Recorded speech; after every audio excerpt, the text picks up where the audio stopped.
C'est vrai que dans le rock, alors particulièrement dans les années 60-70, souvent les pochettes elles annonçaient un peu la couleur de ce qu'on allait entendre. Et je pense typiquement à The Dark Side of the Moon de Pink Floyd, où on a ce. Comment on appelle ça déjà?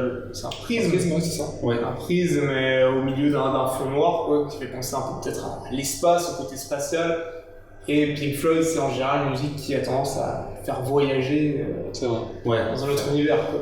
Qui fait voler, quoi, carrément. C'est ça. Et plus récemment, on a le dernier album des Foo Fighters qui rend hommage à leur défunt batteur. Très récemment, on a vraiment su. Il est sorti aujourd'hui à l'heure où on parle. Et qui rend aussi hommage à la mère du chanteur, Dave Grohl.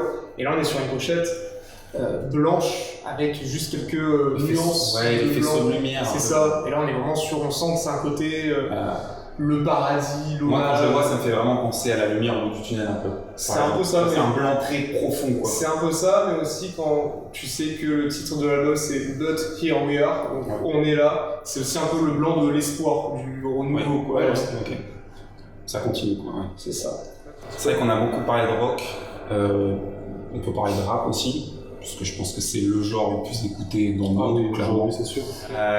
Donc c'est l'album qui s'appelle Question Mark, enfin il s'appelle pas Question Mark, mais c'est un peu interrogation de XXXTentacion, qui résume bien l'album, parce que l'album c'est un mélange de plein de styles de musique mis dans un seul album.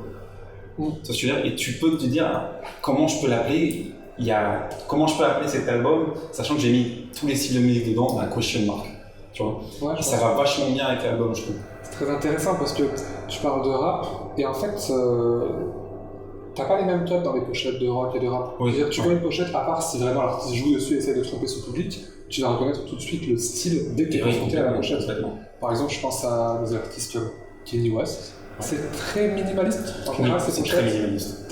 Surtout les plus récentes. Ouais, tu prends Donda, c'est vraiment un album noir. Ouais. Tu prends Jesus is King, c'est vraiment un disque bleu dans son album de gospel bleu là. Jesus aussi, c'est très minimaliste, c'est un CD avec un petit carré orange. Le minimalisme dans le rock, on a moins ça. Il y a dans l'électro, je pense à Gaza Folstein.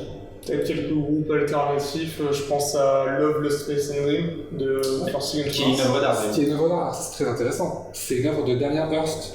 Et en fait, aussi, un truc qui est différent entre le rock et le rap, c'est que le rock, on a beaucoup ce classique de la pochette d'album, c'est le groupe.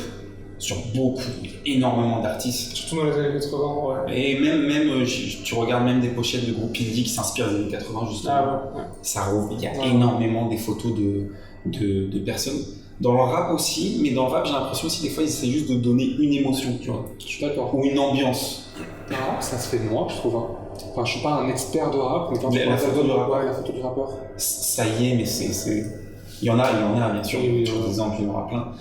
Mais dans les groupes de rock, très souvent, tu l'as forcément la pochette où t'as tous les groupes, tout le groupe à un endroit.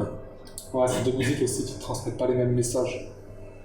Là, après, c'est plus pour le rock classique, mais si tu penses au métal alternatif, je pense par exemple les pochettes de Deftones. Ouais. Ou par exemple, ils font souvent appel à des personnes externes aussi pour les mettre dans certaines situations. J'aime bien mettre des femmes sur les pochettes. Qui va, en fait, ça va bien avec leur musique, une musique assez sexy, donc ils vont mettre en général des femmes assez belles, etc. C'est vrai.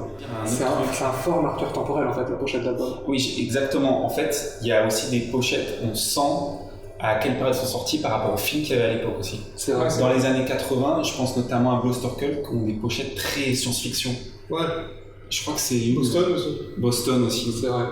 Plus fin 70. Ça suit, c'est plus fin 70. Ça suit aussi les codes du cinéma.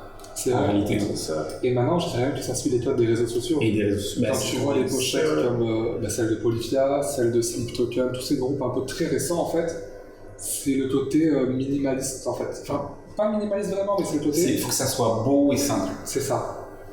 Il faut que ça reste dans la tête de la personne. Je veux dire, ça serait jamais sorti à l'époque, c'était pas dans les codes. C'est plus digital aussi. Oui, même visuellement, on sent que c'est plus digital, quoi. C'est sûr.